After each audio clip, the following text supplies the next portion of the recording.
Hello, Something Guys and Gals, this is Something Guy 912. It's been a while since I've done one of these, as the progress on my Tales from the Borderlands project has been still underway with some complications with real life getting in the way of it. Now, with the section of episode 3 done, once again, I figured that I supplement my channel with a few more of these odd architecture episodes, with one that is going to be quite a deviation from the maps and therefore games that I've covered thus far. I'll keep it a secret until the end, so sit and wait, or I guess seek this video until the end if that's all you want to know. Anyhow, following up from D1_Canals07 is 08, with mostly a lot of the similar gripes and issues that I pointed out from the following canal maps leading into the water hazard chapter.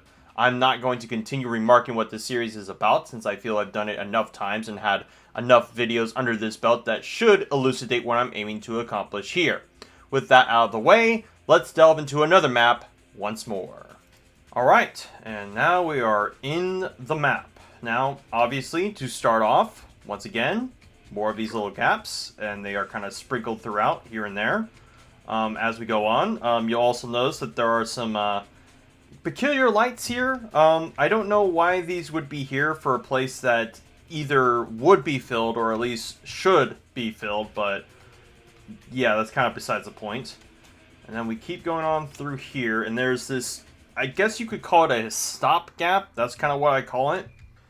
Now, before we tackle the lambda cache over here, I wanted to point out the inconsistency of this concrete. So, you have this piece that's broken off. Obviously, it's not all the way textured since it's just partially rendered in at points, but regardless, this concrete that's supposed to indicate this portion is way too big to match up with it. Like, you can see, like, it's much wider than this piece would suggest. And then, even with that in mind, I'm not even sure what this, like, stopgap is even supposed to do. Like, I don't know why it's designed this way. I mean, I know why it's designed this way for gameplay. Obviously, they don't want you to just completely beeline over here. So they put this here so you could drive your airboat this way to see the lambda cache. That's why they did it. I'm just like very curious what this would service in terms of like real life architecture. Now to the lambda cache itself. The cache itself is perfectly fine. There's not anything peculiar. The only thing I always found peculiar was the fact that you could get revolver ammo before you got the revolver, which I always thought was very weird because when you get, this is going to go on a weird tangent, but in Half-Life 2, when you get ammo for a gun you don't have, it tracks the amount of ammo that you get for that gun a little bit differently as opposed to when you get the gun itself. It's very weird. It's kind of hard to explain, and I don't want to go on a huge tangent. I always thought it was a little bit of a gripe whenever I played this game, or replay this game. Anyhow, so you have this little section here where you have these barrels and this like plank thing. Now, the thing that's kind of odd to me is they have this like ramshackle thing set up in such a way to have these barrels set up, but you know, obviously, how would they have gotten them up here in this fashion? And what was this even servicing? I mean, obviously, this is just all here to just be ran over by the airboat. That's all this is here for. It's just to flex the physics engine once more. Because they really, really love doing that with this game. And then we will continue to blast on forward because there's not really anything of note here that I haven't already brought up. And then we come across the infamous Gate 5. Now, I'm going to turn on the switch here right away because I don't want the annoying light siren to blare. I mean, it's still going to do it for a little bit. There's going to be a number of sounds in this game I'm going to have to deal with. Mainly manhacks, because they peek through on the audio in a really bad way. It almost makes me want to just turn off game audio on top of the music audio that I've turned off on.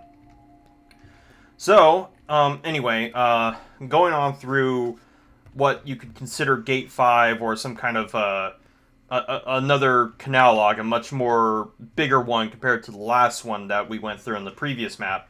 we have the same problem with the fact that dock planks are just inconsistently at different heights, because you have these sets of dock planks here that match with the water level here, but then you have these dock planks way up here, and they don't even align with this section of architecture here. So, like, what the fuck?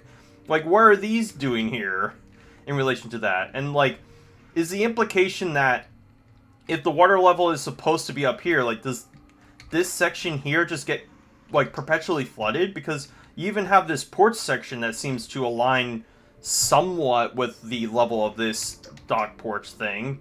So, yeah, it's just always funny how, you know, you're trying to put in, like, kind of like visual storytelling, but sometimes you can have a little bit of an incongruity, and I've kind of noticed that throughout the going through the canal levels.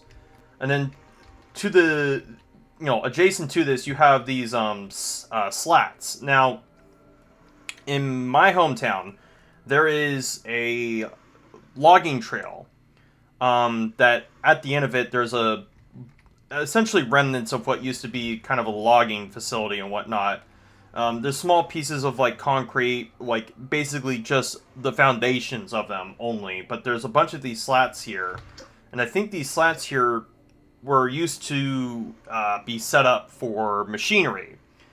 But the thing is with these being here, along with this set of dock planks, it wouldn't really match. So what were these, like, servicing here in the first place? Especially with this, you know, fence line here. So, like, what are these here for? It wouldn't match. Whereas the planks, I even took some recent photos of the old remnants of that logging road.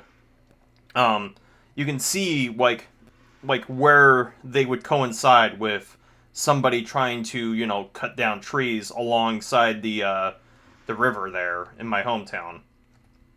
Now, moving on, we'll go into what is basically the boiler room, and I call it the boiler room because of this. And now, before I go any further, this is the first instance of odd architecture in relation to item placement, because this is where you get the revolver. And it kind of causes an interesting question about, you know, what were the Combine doing in this room with the revolver in here? And, you know, I don't want to invoke Freeman's mind again. I've already done it a few times before, but I do think he kind of, you know, really illustrates the nature of this room when he gets the revolver. A Magnum just lying here in the basement. This must be where the staff plays Russian roulette. Maybe during their lunch break. And now moving on. Obviously, when you get the revolver, the door opens, the Combines kind of just walk out to be shot at. I'm keeping the revolver on me now because there's going to be some Combine I'm going to have to deal with. Or, not Combine, man-hacks I'm going to have to deal with. So, we will proceed. Well, actually, before we proceed up the stairs here, let's go back to this porch again. So, you have railings here that kind of make some amounts of sense, but then the railings don't coincide on this section. I guess you could say that, well, the fence covers it, but then not really, because they're not over it. And then, more to the point, I'm not sure why you would have like fences, like barbed wire going against a section that would be railed off. You know, because, like, somebody could still jump over onto this side of the dock, I guess you would call it.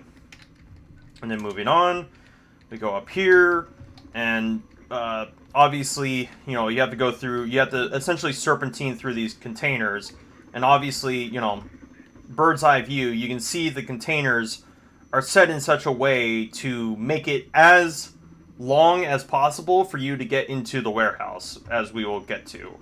And then there's some clues as to suggest that this is like a warehouse for like gravel, or like a gravel pit, as it were. Like, again, using my hometown example, there's like this business that's kind of on the outskirts that has something similar to it, which is these lines here. And these are usually lines to divide up different kinds of rock and soil and dirt and whatnot.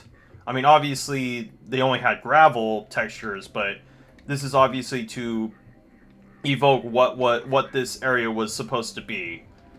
for more or less. And then we will proceed onwards. You know, speaking of like the routine use of all these containers, this would be kind of a nightmare to work in. You know, with all these containers just kind of thrown higgledy-piggledy around. Like, it'd be really hard to, like, really do any kind of business, especially with the nature of all these fences kind of just smattered around in such a way as to make it as, like, make it the longest possible stretch to get to the warehouse. And then, going into the warehouse itself, this is the part where I'm going to have to, yeah. Bye-bye. Bye-bye. Is there another one? They usually always come in threes. But I think that's it. Okay, so in the warehouse proper, first off, this ceiling. So I think it was the last video. I made a comment on the weird choice of texture on the roof. And it turns out I work at a warehouse, and the walls of that warehouse have this kind of texture where it kind of looks like a padded cell. You can only assume it's probably just there to make it so like ambient noise doesn't like reverberate across the walls to make like everything like essentially like, I don't know what's the word for it, but like essentially make it impossible to hear other people around, you know? I think that's what these are here for. So that's basically a correction on my part, and I should have known better since I have worked at a warehouse for the better part of like 3.5 to like 4 years. It's just, the only thing I would say is that they probably, like, this kind of texture would not be put on the ceiling. They would just be put along the walls, like here. But yeah, this is actually something that, like, I've seen in an actual warehouse. It's just obviously not in this fashion. But something that I haven't seen is what you could consider like a half floor or mezzanine, if you want to get all fancy about it. So you have stairs here that go onto this side of this like half floor, but obviously I don't know what this half floor would really service. I guess to look over on these containers here. But then you have this side, which is basically inaccessible unless you jump across these containers. So like, why would it be designed this way? Like, why wouldn't there be a set of stairs like here? It's almost weird too, because like you have this mesh flooring to suggest that this might have been like a lift of some kind, but it's not. It's just weirdly designed separate from the rest of them. And obviously these guys are going to just be mouthing off each other. We come across this like median bridge, and what is interesting too was I checked just for the sake of it. All the mirrors on the exterior do actually align with the mirror texture in the interiors. Although, now seeing it, some of them don't necessarily align in terms of how much light should be coming out from them. Like, because you have this window that has the padded board or corrugated cardboard covering it, but on this side it's just normal glass panes, and it has the same amount of visibility as any other of these glass panes. So, yeah. And then, as for this median bridge, again, evoking my experience through going through certain facilities that were not publicly available. Let's just put it at that. You know, these kind of median bridges are kind of used to, you know, as a bridge, obviously, but normally they wouldn't be at immediate stopgap here with this weird divot where you have to go up these stairs and go, like, snake along this way. And obviously this is, again, done so that you can essentially immediately face the attack, the Hunter Chopper as it shoots down through these windows. And obviously because I have no target on, they don't see shit. So it's no big deal for me. It's just, you know, it is a very curious design to have it designed this way. When I feel like more realistically speaking, it would just be a set of stairs to go up here, and then this would probably just be paved off. And then you have these set boards or boxes you have to destroy with a grenade, or I guess you could break them with a crowbar if you feel like it. And then before we go any farther, we have a sign here that says danger, flammable materials, and it kind of makes you scratch your head as to like what flammable materials. Like, I guess the boxes can be set ablaze, but that doesn't mean that they're necessarily flammable, because I feel like by that logic, any item, any item that can be burned is technically flammable, you know? Like, if I'm thinking flammable, I'm thinking, like, gasoline, or kerosene, or, you know, like, dry lint, or kindling. Anyhow, so, you know, I have this Combine dude that's guarding behind this barrel here. These doors don't go to anything, although, obviously, there's enough area that they could go somewhere. It's just obviously they're not going to texture something that you can't see. And then you go down here, more Combine. Now, you know, considering the entire design of this whole thing, we had to go through this medium bridge, we had to go up this weird divot, and then this weird open mesh. This upper part of this building is basically just useless. It's not being used for really anything. Like, the only thing that could be of use is these garage doors on the lower part of this floor, but everything to do with this is largely not being used, like, well at all. It's just empty, basically. And now, moving on from there, we go out into the more open part of the yard, where you can kind of sort of get lost if you're not knowing where to go. You have to snake over here to get to the tower. And then, you know, another comment to make about the weird design of this is that, obviously, again, they designed this section of the warehouse in a way to make it so it's not immediately easy for you to beeline. But as a result of doing that, they made certain areas basically not used at all. Like, this entire section of the warehouse is basically inaccessible. Like, period. And now I'm just noticing now, look at this. Oh man. Yeah, that's a little bit of an oversight, don't you think? I feel like I don't even need to elaborate on why that's silly. But yeah, more to the point, like, this area is just basically useless. Kind of makes you wonder how the gravel pit and this container even got in that section, but, you know, they could have built defenses around them while they were there. And then you run out over here, and then often gets, you know, often oversighted because, you know, you're just trying to run into cover since you have no cover from the Hunter Chopper at this point, is this sign. And this sign is interesting because this is the first instance of a man-made object made in to coincide with the Combine. Because obviously, if you can read it from here, since I'm keeping the camera very still for this, like, this is the only thing in the game that is like a direct affirmation of the Combine's effect, like, on the world, that wasn't made by the Combine themselves, which I find very interesting. That they put this amount of effort into something that most people overlook, because all they're trying to do is, oh, I don't want to get shot, oh, you know. So it's just interesting, you know, considering, you know, like, I've had prior comments to suggest that, like, the weird, like, signpost things that are kind of above the low level of water were put there after the Combine's effect on Earth. But again, I can't imagine that, like, somebody would have put the effort there. But then again, you know, like with this sign, maybe they would have. So, anyhow, moving on, we have these sets of boards here that, again, are basically useless. They're just there to get shot at by the Hunter Chopper to add more tension and to, again, flex the physics engine. So, move in here, we go up, we deal with the Combine, you know, covering here, and we obviously open the door to get access to the gate and use the turrets to essentially ward off the Hunter Chopper.